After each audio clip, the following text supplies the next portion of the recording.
Guys, it's your best boxing friends. I'm Kelsey. This is Rachel. Rachel, I just can't get enough of Pacquiao versus Thurman.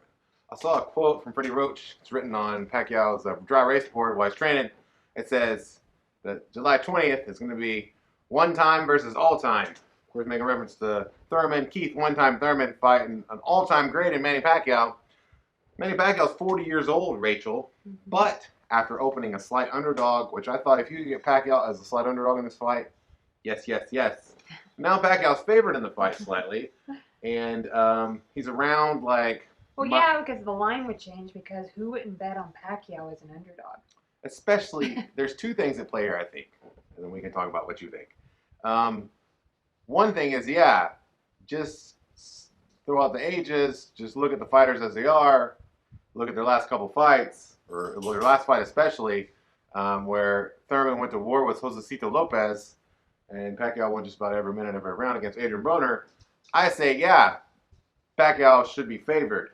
The other side of that is that Pacquiao's hugely popular. And somebody's super popular, the betting public is gonna bet on the popular guy. That's just what happens. Right. We have a lot of casual bettors out there, people that don't even maybe even watch boxing all that much. But when Manny Pacquiao fights, they watch the fight. When Floyd Mayweather fights, they watch the fight and they bet on those guys. Well, the entire country of the Philippines watches right. Pacquiao. They shut down over there to watch Manny Pacquiao fight. Can't say that I blame them. We kind of shut down over here to watch Manny Pacquiao fight in our own home. In our home, yeah.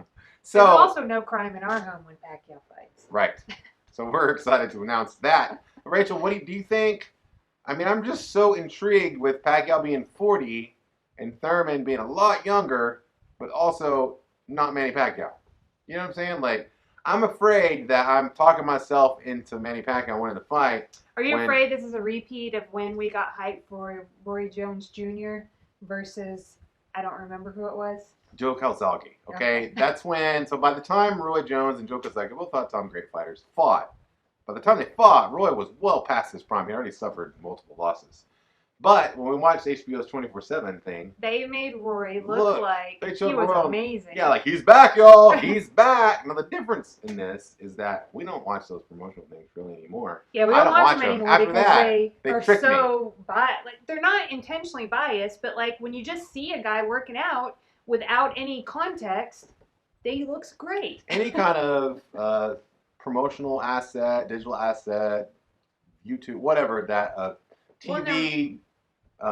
They're meant to drive the fight. Yeah, right? They want you to watch the fight. They want you to think, oh, this fight's going to be great. HBO wasn't going to run a 24/7 that showed Roy looking really old and slow and, you know what I mean? Yeah. Getting maybe, I mean, first of all, they probably don't have permission to show like sparring and whatnot. But even if they did, like, they wouldn't want to show, like, maybe Roy got, like, beat up by sparring partners. They're not. I have no idea. It's PR, not journalism. They're not trying to show you the truth. They're trying to show you what they want you to see so that you'll buy the fight. Yeah. So we don't watch those things anymore. I might watch them after the fight if I'm just interested in learning more about a fighter. We made the rare exception for Mayweather Pacquiao because we waited for that thing forever. And I watched all the Mayweather McGregor stuff just because that was a circus. That was fun, yeah.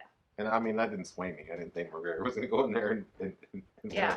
But yeah, Manny's age makes me wonder. He's 40. Am I getting like caught up and swept away in the Pacquiao hype? Yeah. You know what I mean? Because if you look, like, yeah, he's got. And for all I know, his last few fights against Lucas Matisse and Adrian Broner, but weren't great.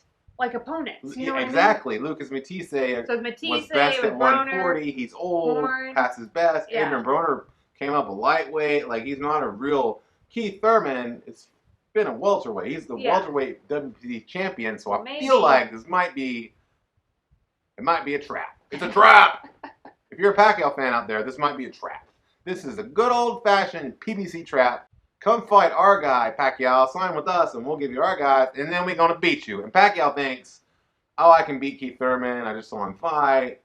I can beat Keith Thurman and maybe get Floyd Mayweather back in the ring, or at least I can fight Earl Spence for most of the marbles. I've just never seen Pacquiao fight anybody and not be competitive. Right. So, like, when he lost to Horn and Bradley, I don't think that those were real losses. Right.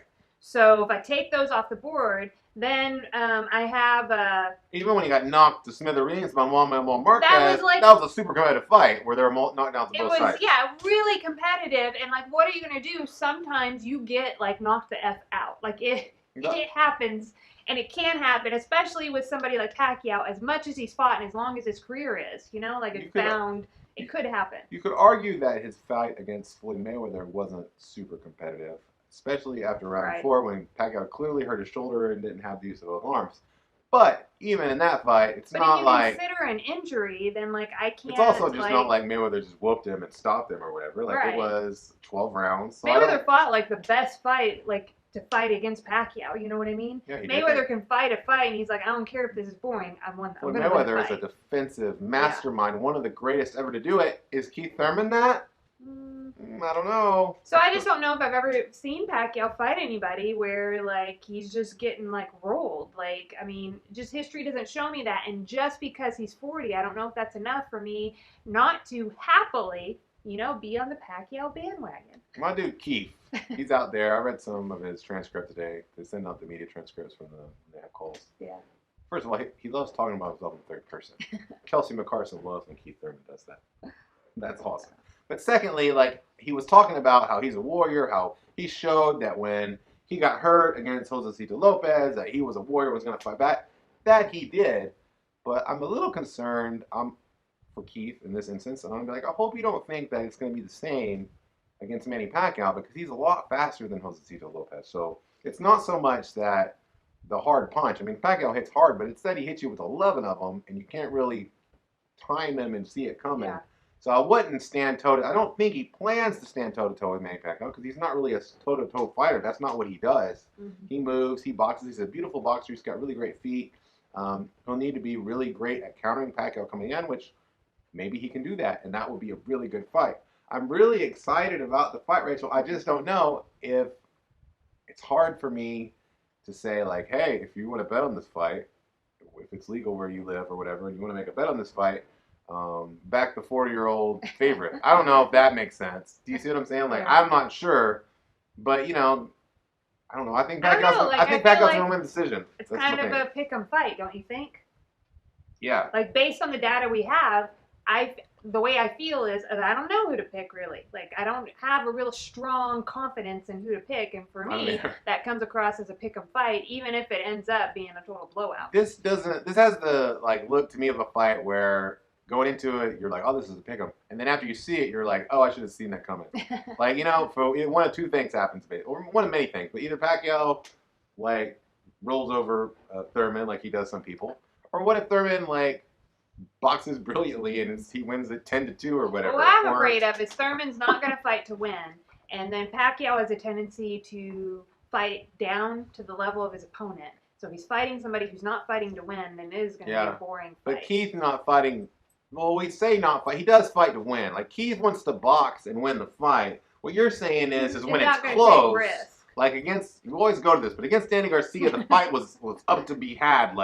And neither of those guys really wanted to take the risk. Yeah. When you take the risk, it opens you up to, obviously, risk. And Mayweather was the greatest at this, okay? And there's a lot of fighters that came maybe at the same time, a little bit after Mayweather, that learned that they wanted to be like that too. They want to be like Floyd Mayweather. The problem is that Mayweather is an all-time great at what he does. And other people, you can't be Floyd Mayweather. You got to be yourself. Yeah.